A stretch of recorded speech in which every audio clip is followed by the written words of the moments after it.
Asseyez-vous, bienvenue si vous nous rejoignez. On les présente tous deux aux extrêmes, l'un à gauche, l'autre à droite. Tous deux font campagne pour les présidentielles pour la deuxième fois.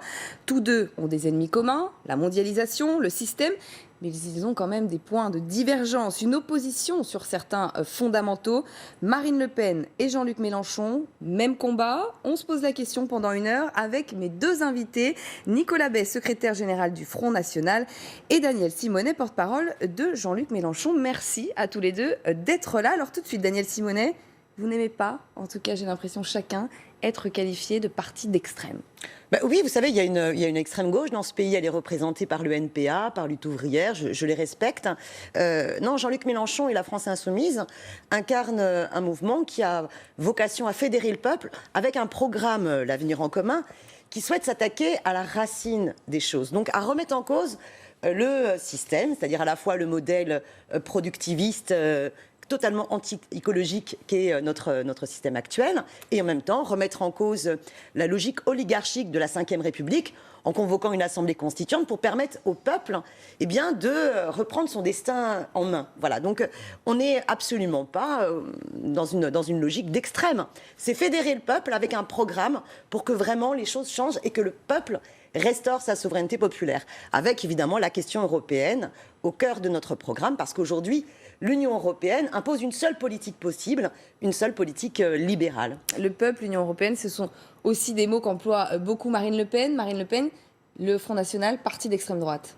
Non, bien sûr que non. Vous savez, le Front National a obtenu près de 30% des voix aux dernières élections. Donc dire ça, c'est insulter un tiers de l'électorat.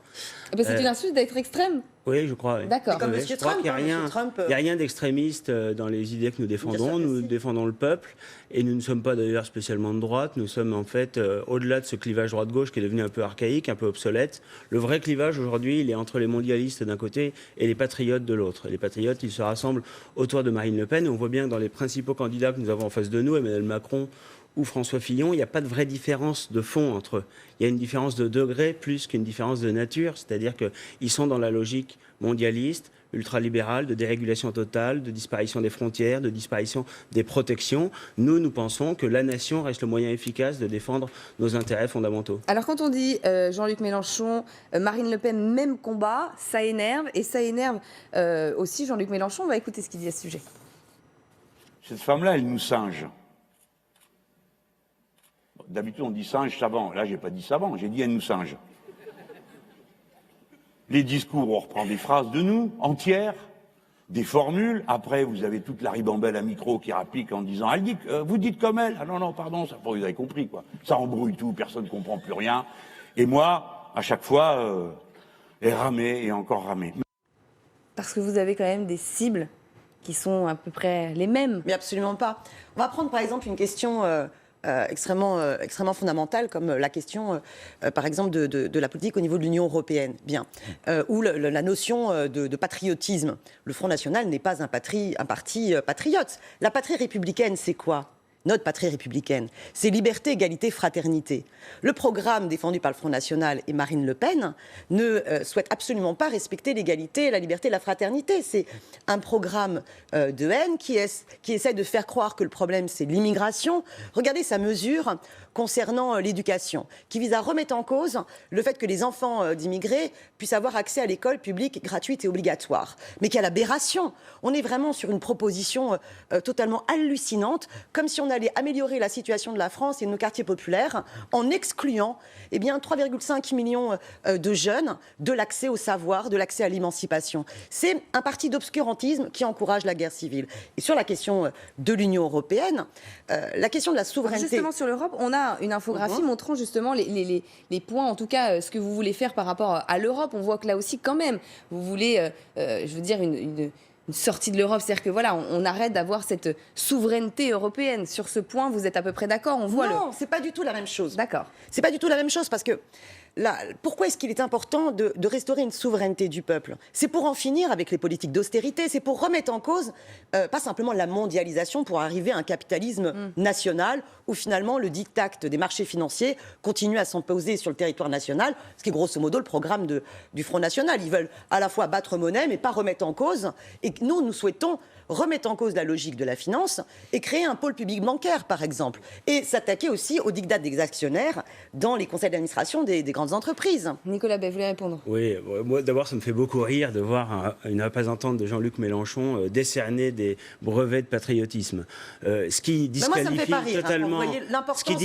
totalement les représentants de l'extrême gauche, c'est principalement deux choses. Un, leur incapacité totale à défendre le peuple français face à l'immigration massive, et deuxièmement le fait qu'ils ont été depuis maintenant des dizaines d'années à tous les étages de la vie politique les supplétifs du Parti socialiste. Donc aujourd'hui on est en campagne électorale, ils nous expliquent qu'il serait très différent de la gauche qui a mis le pays dans un état lamentable depuis 5 ans, mais en réalité ils ont co-dirigé pendant des années les régions, ils co-dirigent avec le PS et les Verts d'ailleurs les collectivités locales, les villes, les départements. Donc en réalité ils n'ont évidemment pas du tout de légitimité à représenter une alternative politique. Moi, je crois que sur la question de l'Union européenne que vous évoquiez, c'est très important. On a une Union européenne aujourd'hui qui est totalitaire, qui a un fonctionnement antidémocratique, une Commission européenne qui décide de tout, qui n'a pas de légitimité, qui n'est pas élue et qui veut imposer ses visées au peuple.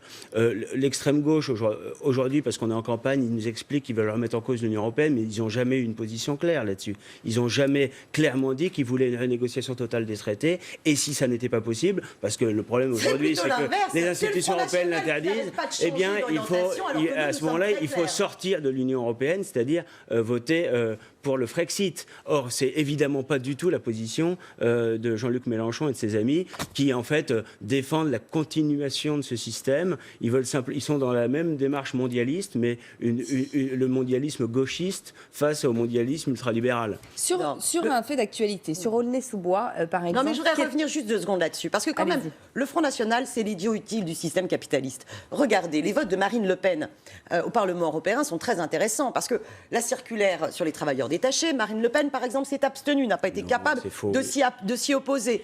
Sur la question du secret des affaires, parce que sur l'attaque de la logique de la financiarisation de l'économie, le Front National est un parti qui défend fondamentalement le capitalisme national. Et donc, ils ne se sont pas... Nous, on n'est pas hostile à l'entreprise. Mais je vais vous répondre absolument conciliant avec la finance. Voilà le vrai problème. Le détachement des travailleurs, ça fait partie des arguments stupides qu'on entend régulièrement. Nous avons, voté, on s'est abstenu sur un texte qui modifiait à la marge la directive détachement des travailleurs sans la remettre en cause. Mais nous sommes évidemment opposés. Nous avons voté contre la directive détachement des travailleurs. Donc vous n'y connaissez rien. Et quand on voit les votes, vous mentez au peuple. Vous mentez au peuple. Parce que justement, vous ne vous êtes pas opposé. Factuellement. Alors que factuellement, je vais vous dire, la circulaire des travailleurs détachés, elle ne modifie pas fondamentalement le problème du dumping social que ça provoque, puisque les travailleurs détachés restent soumis à la sécurité sociale, à la protection sociale de leur pays d'origine. Donc, ils se retrouvent en situation de concurrence déloyale. Voilà pourquoi nous sommes opposés. Et vous avez préféré vous abstenir. Mais voilà. Donc encore une fois, vous racontez n'importe quoi. Sur le détachement des travailleurs, on a toujours été contre. On n'a pas je pense, de gage à donner dans ce domaine-là.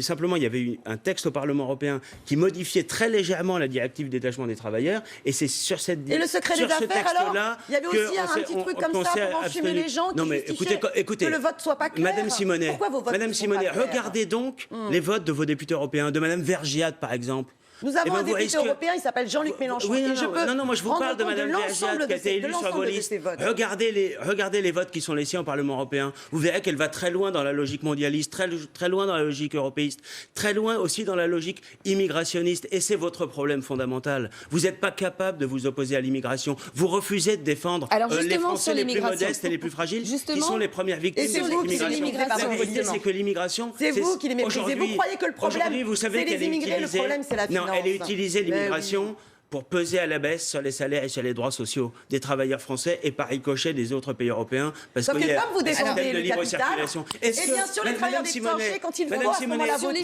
vos votes vous trahissent. Attendez, justement, est-ce que vous êtes sur l'immigration, justement, attendez, c'est moi justement qui pose la question. Je veux justement qu'on clarifie la position du Front de gauche et de Jean-Luc Mélenchon sur l'immigration, sur le contrôle de l'immigration. C'est quoi sa position? Alors, d'abord, il faut s'attaquer aux causes des mouvements migratoires. Vous savez que, notamment, toute la politique de libre-échange de l'Union européenne est en train d'aggraver les problèmes notamment climatiques. Et la question des réfugiés climatiques est une problématique extrêmement importante. Donc il faut absolument remettre en cause les politiques de libre-échange qui aggravent les conditions de vie dans les pays d'origine. et l'ensemble des politiques qui sont menées par l'Union européenne et à laquelle vous ne vous opposez pas, parce que quand vous avez tout un discours contre la mondialisation, vous fermez votre petite bouche sur la question du libre-échange et sur les politiques libérales qui sont menées. Donc, il faut absolument une rupture en faveur véritablement du co-développement. Ensuite, on doit assumer l'égalité des droits et non pas faire un appel à la guerre civile. Je vais prendre une mesure sur les réfugiés de guerre, par exemple. C'est ça, l'immigration de guerre. La France doit assumer son devoir d'accueil. Et surtout, elle doit l'assumer dans des bonnes conditions. Je vais vous donner un exemple. Quand on voit la mesure du Front National concernant l'aide médicale d'État, et le fait qu'il faut absolument, soi-disant pour le Front National, remettre en cause que celles et ceux qui sont sur notre territoire puissent avoir accès au remboursement des dépenses de santé. Mais les microbes ne connaissent pas nos passeports. Et quand vous avez un problème de telle ou de telle maladie, ils ne vont pas regarder quelle est la nationalité ou la couleur de peau. Donc la question, par exemple, d'une politique de santé publique doit vraiment respecter l'égalité des droits. Et sur la fermeture des frontières, qui est par exemple notamment, on va y revenir, je vais vous donner bien sûr la parole là-dessus, mais vous êtes évidemment, je suppose, en total désaccord avec ce que propose le Front National ? Mais surtout qu'il est dans une hypocrisie totale, parce que si vous voulez permettre aux gens de vivre dans leur pays d'origine, il faut arrêter les politiques de libre-échange. Et donc, l'enjeu n'est pas de mettre des murs. Regardez l'aberration de la politique de M. Trump. Le problème n'est pas de mettre des murs autour des frontières, mais de créer des conditions pour restaurer une souveraineté alimentaire dans l'ensemble des pays qui sont à l'origine des mouvements migratoires, et de garantir l'égalité des droits et d'empêcher le patronat de surexploiter les travailleurs sans papier en organisant une délocalisation sur place. Et donc exiger l'égalité des droits sur le territoire. Notre République, même sol, même droit. Je veux qu'on parle de la lutte antiterrorisme, notamment à travers ça, parce que c'est un sujet ultra concernant pour les Français. Au-delà de l'emploi, c'est sûrement la deuxième priorité, c'est de savoir s'ils vont être en sécurité, s'il y a un attentat, qui sera à la tête de l'État. Sur l'Europe et l'immigration, vous, clairement, c'est fermer les frontières. Oui, c'est maîtriser. En réalité, il n'y a jamais eu de volonté de maîtriser les frontières extérieures de l'Europe. On nous avait vendu Schengen comme le moyen de protéger nos frontières extérieures avec une libre circulation à l'intérieur. On a à la fois la libre circulation à l'intérieur et de surcroît aucune protection à l'extérieur. Le résultat, c'est que quand François Fillon et Nicolas Sarkozy ont déstabilisé la Libye, quand on n'a pas mené la bonne politique en Syrie et qu'on a laissé prospérer les factions islamistes là-bas, on a amené des flux migratoires massifs vers l'Europe. Pour beaucoup, d'ailleurs, il faut être juste, ils ne fuient pas la guerre. C'est pas non plus d'ailleurs des réfugiés climatiques. Pour l'essentiel, c'est des réfugiés économiques. Ils viennent en France et en Europe parce qu'ils croient qu'il y a un Eldorado européen. Il y a une réalité d'Irakiens et de Syriens qui fuient la guerre. C'est une petite partie des Est-ce que votre position, c'est de dire, comme le dit souvent Florian Philippot, c'est-à-dire que c'est le cheval de Troie, mais c'est-à-dire que là, on parle de 3 personnes sur des millions. Et c'est vrai que... Essayons d'être précis.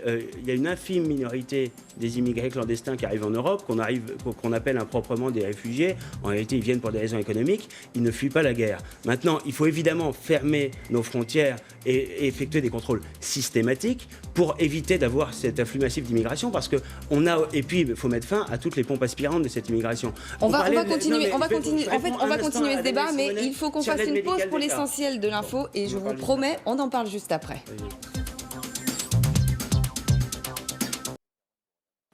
LCI-vous se poursuit, on continue de parler de politique. On parle de Jean-Luc Mélenchon, de Marine Le Pen, de leur programme.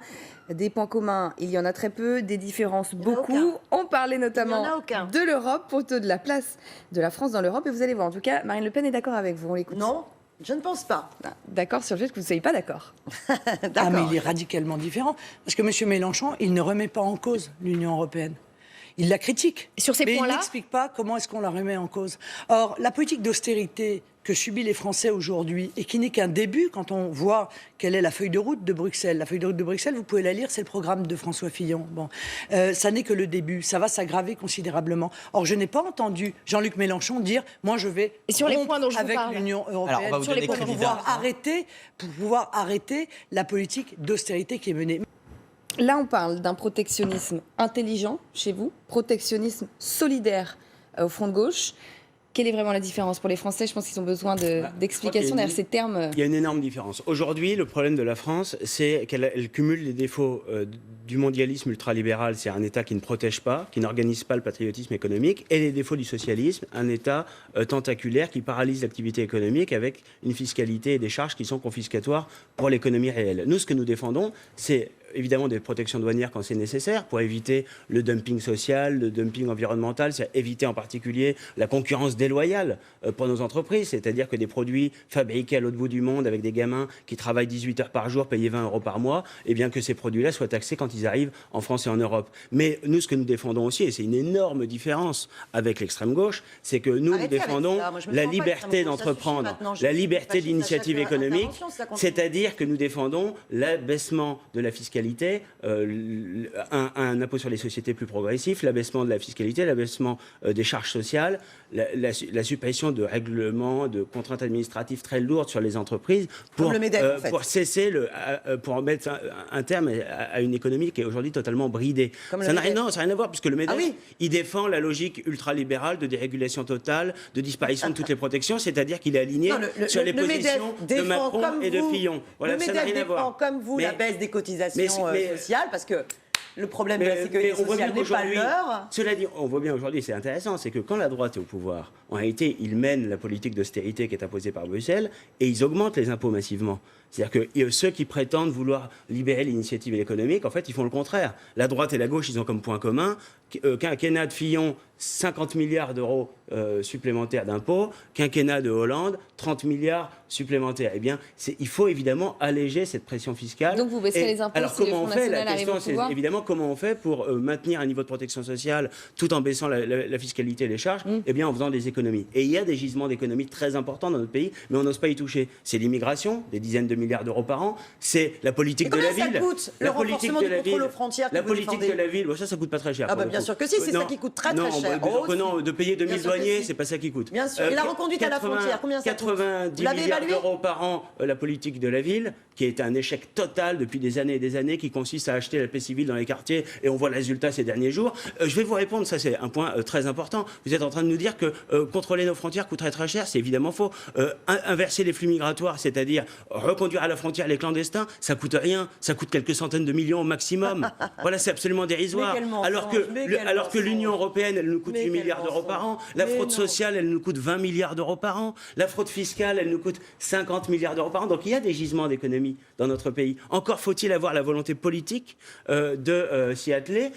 On voit avec les émeutes de ces derniers jours qu'on a l'immigration massive, elle provoque l'insécurité extrêmement violente sur notre sol, et avec un pouvoir socialiste qui aujourd'hui fait preuve d'une lâcheté totale et ne prend pas les mesures nécessaires. Tout ça, c'est un coût exorbitant pour le contribuable. Le coût direct de l'immigration, c'est environ 20 milliards d'euros par an, et les coûts indirects, c'est des dizaines de milliards supplémentaires. Quand on voit, par exemple, la population carcérale, le coût du système pénitentiaire qui est plombé par l'immigration, le coût du fonctionnement des tribunaux correctionnels qui est plombé par l'immigration. En fait, il y a que l'immigration. Oui, bien sûr. Voilà, on va peut-être revenir à l'essentiel. On va justement parler. C'est l'aide médicale d'État. Madame Simonet nous expliquait tout à l'heure que l'aide médicale d'État, c'est normal. Ça consiste à soigner gratuitement les clandestins. Ça coûte 1 milliard d'euros par an. Voilà encore une bonne raison de faire des économies.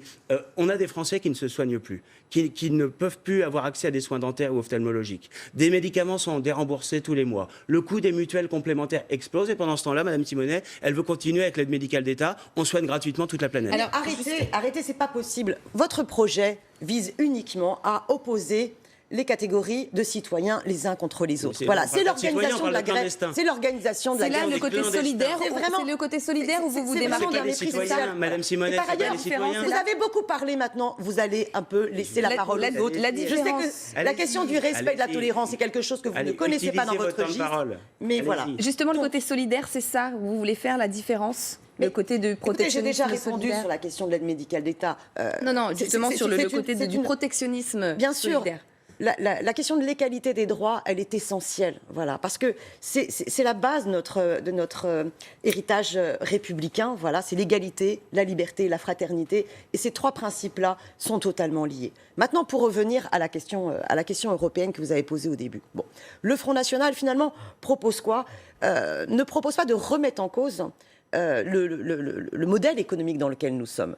Sur la question de l'Union européenne, nous assumons avec Jean-Luc Mélenchon d'avoir un plan A et un plan B. Plan A, nous désobéissons aux traités libéraux européens et nous exigeons de renégocier de fond en comble les traités. Mais avec un rapport de force, qui est la menace d'un plan B, qui est de dire attention, Si les négociations n'aboutissent pas, eh bien le peuple doit pouvoir trancher. Et nous avons un plan B qui est d'assumer la sortie de la zone euro. Le Front National n'assume pas cette question de la exactement la sortie. position Parce que que nous le défendons Front depuis des National, années. quand ils défendent par exemple la question de la question monétaire, ils ne remettent pas en cause la logique du capitalisme financier, puisqu'ils ne défendent pas notamment le fait qu'il faut créer un pôle public bancaire pour pouvoir s'émanciper des marchés financiers et pour pouvoir faire en sorte qu'il y ait une politique de relance de l'économie par l'investissement, par la hausse des salaires. Le Front National ne s'attaque pas à la question du capital. Le Front National est antisocial. Le Front National est antisocial, il ne propose pas l'augmentation du SMIC. Le Front National de Marine Le Pen propose par exemple la baisse des cotisations sociales, exactement comme le MEDEF. Des charges sociales. Mais il n'y a pas de charge dans ce pays. Il n'y a pas de charge sociale. Ça, c'est le discours du patronat. C'est le discours du MEDEF. Il y a des cotisations sociales. En réalité, héritées du Conseil national de la résistance. Mais ça, forcément, c'est un héritage qui n'est pas le vôtre, puisque vous n'êtes pas patriote. Le problème, c'est que les comptes publics... La protection sociale, le fait que tout le monde puisse avoir une solidarité qui fait en sorte que tout le monde puisse être soigné, parce que c'est une question de santé publique, que tout le monde puisse avoir une continuité de revenus quand on est en situation de maladie ou bien de retraite. Eh bien, par exemple, c'est de demander que les petits artisans, les petits chefs d'entreprise puissent enfin sortir du RSI et pouvoir réintégrer le système de la protection sociale. Voilà le programme de Jean-Luc Mélenchon. J'essaie de répondre rapidement sur les différents points, parce que ça part un peu dans toutes les directions. Mais ce qui est frappant, c'est qu'on voit très bien qu'on refuse de faire la distinction entre le citoyen, dans le discours de l'extrême gauche, entre le citoyen et celui qui ne l'est pas.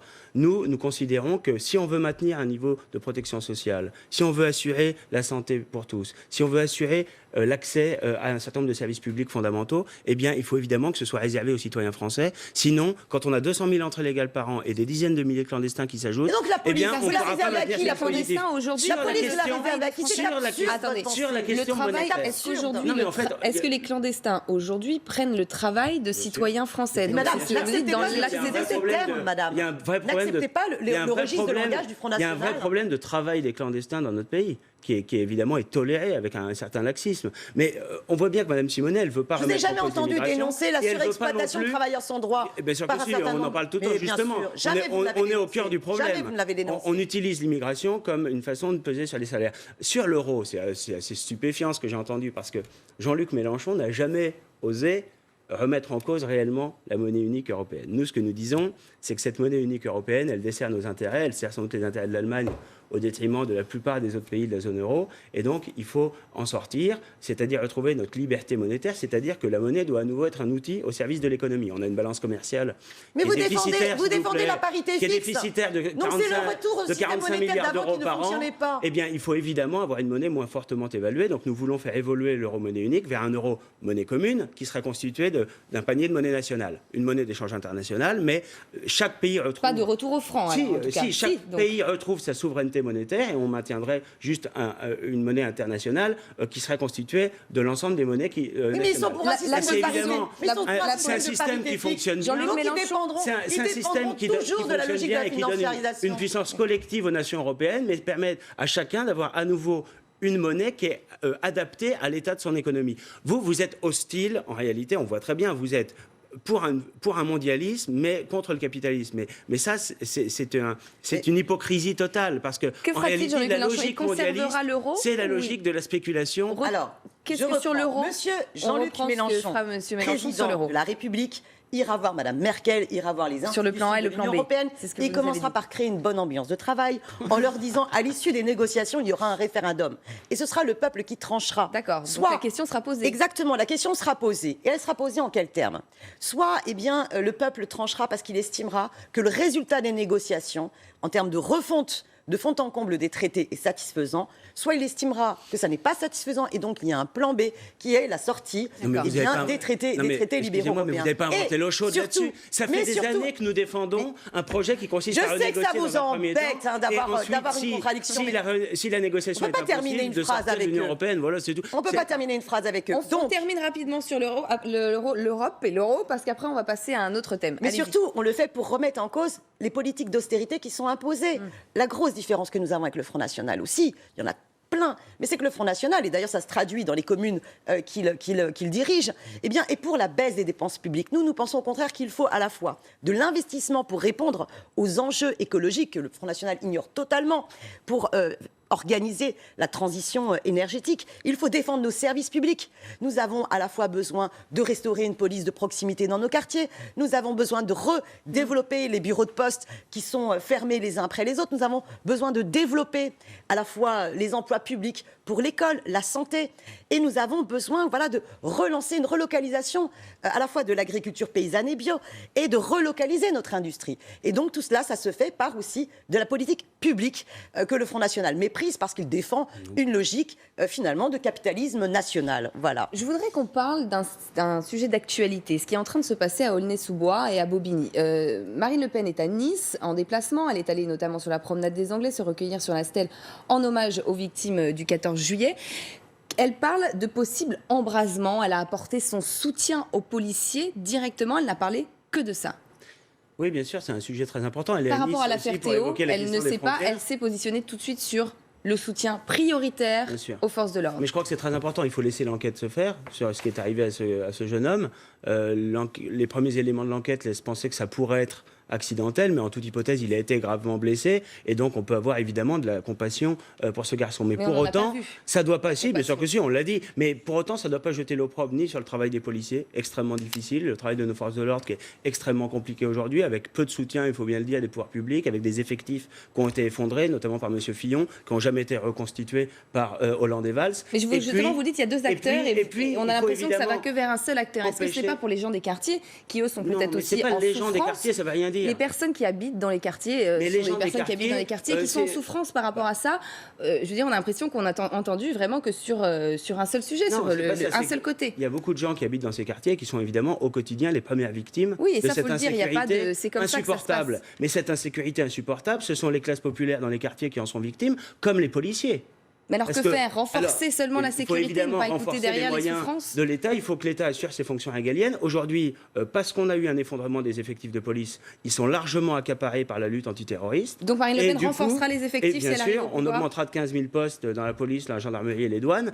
Et surtout, il faut évidemment qu'on ne laisse pas prospérer la délinquance, la criminalité, sous prétexte qu'on lutte contre le terrorisme. Or aujourd'hui, eh bien, on voit bien, certains utilisent les événements, ce jeune homme qui a été blessé, pour mettre le feu aux voitures, pour mettre le feu aux abribus, etc. Ça, c'est absolument inacceptable. Et vous pensez que derrière, il y a quelque chose de malade quand même, que ça signifie qu'il y a quelque chose qui ne va pas ? Non, la vérité, elle est très simple. C'est que les classes populaires sont victimes, dans ces quartiers-là, sont les premières victimes de cette immigration qui génère l'insécurité massive. Mais c'était pas un immigré, il n'y a que l'immigration. On voit très bien. Écoutez, il faut dire la vérité. Quand on regarde les images à la télévision des délinquants... Mais c'est un citoyen français, Théo. Là, vous dites l'immigration est le problème. Non, bien sûr. C'est ça, vous n'êtes pas capable de parler de Théo. Vous n'êtes pas capable de parler de Théo. C'est bien ça le drame. Je parle des délinquants dont on voit bien qu'ils sont tous issus de l'immigration. Mais oui, allez, encore, toujours. On voit bien sur les images de oui, ces gens que l'immense majorité d'entre eux sont issus de l'immigration. Vous le voyez sur les images parce que vous dites quoi? C'est-à-dire que vous voyez des gens qui sont de différentes couleurs de peau et donc ils sont majoritairement issus de l'immigration. Comme disait Coluche, ils ne sont pas franchement louches, mais franchement basanés. Vous pouvez ne pas voir la réalité. De racisme de bas étage que du Front National. Ne pas voir la réalité. Mais la réalité, c'est que le mépris de la République métissée. Voilà le mépris de ce qu'est notre France. Métissée, ça ne veut rien dire. Votre remise en cause du droit du sol. Et ça, c'est très dangereux. C'est honteux. Vous ne voulez pas toucher au droit du sol, vous ne voulez pas toucher à l'immigration. Au moins, c'est clair. Le peuple français sait qu'il ne sera jamais défendu par vous. Allez, parole. Allez-y, parlez. Quelle est la position de Jean-Luc Mélenchon à ce sujet, à ce qui est en train de se passer? D'abord, ce qui est arrivé à Théo est dramatique. Moi, je suis très attachée, et nous sommes très attachés, nous avons une haute idée de la police républicaine. En aucun cas, il ne faut généraliser sur l'ensemble de la police républicaine, sur ce qui s'est passé. Mais le comportement de ces policiers, ce qu'ils ont commis, ce qu'ils ont infligé à Théo, relève de la torture, ne relève pas du tout du comportement normal de la police républicaine. Et moi, je condamne toutes les violences d'où qu'elles viennent. Et quand on est représentant des forces de l'ordre, de la police républicaine, eh bien c'est un devoir qui doit nécessiter qu'on soit irréprochable. Irréprochable. Alors, ça n'enlève rien au fait que, oui, la police républicaine dans ce pays subit des problèmes de sous-effectifs, subi des problèmes d'heures supplémentaires impossibles, mais pour autant, aucune situation ne justifie qu'on se comporte comme ces policiers à Aulnay se sont Mais face comportés à cet vis-à-vis du jeune embrasement, Théo. dans les Première quartiers, chose, quelle Vous laissez réaction même pas l'enquête Première se chose, terminer. il faut Vous absolument... laissez pas l'enquête se terminer.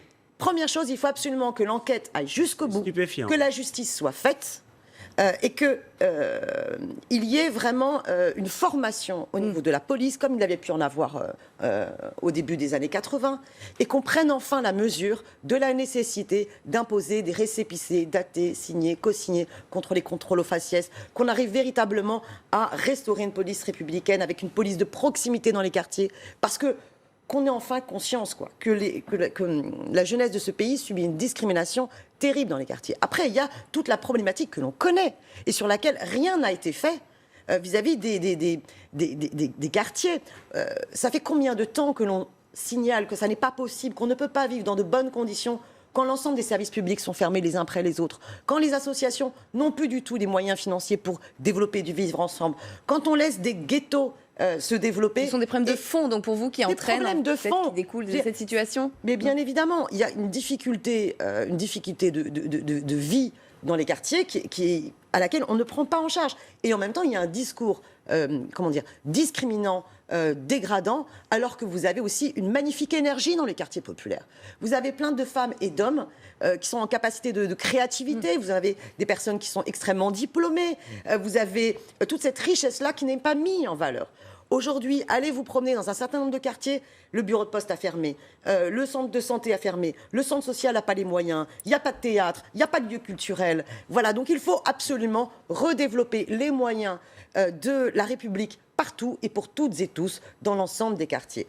Nicolas Bay. Ce qui est certain, c'est qu'il faut rétablir les services publics dans les quartiers. Ça fait pas l'ombre d'un doute, mais Donc, il faut aussi vous êtes mettre d'accord fin. sur ce point-là. Il faut mettre fin, bien sûr.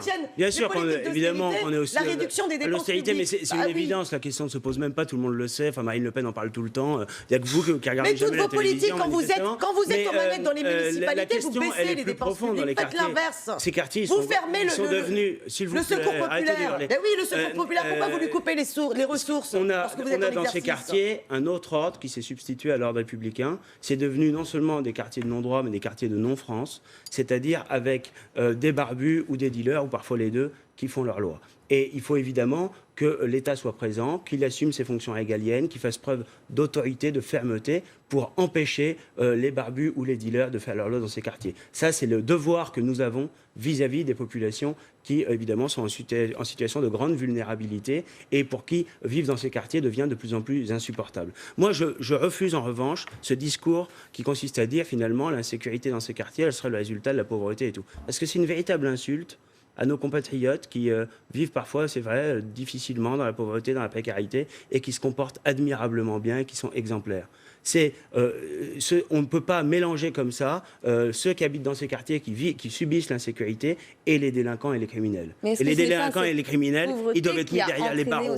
Ils doivent être sanctionnés très lourdement, c'est-à-dire exactement ce que ne fait pas aujourd'hui le gouvernement. On a des gens qui brûlent, qui cassent. Au maximum, ils auront quelques semaines ou quelques mois de prison qu'ils n'effectueront même pas, parce que la surpopulation carcérale et les lois Dati et Taubira feront qu'ils auront juste un petit bracelet autour de la cheville. C'est ça qui est insupportable.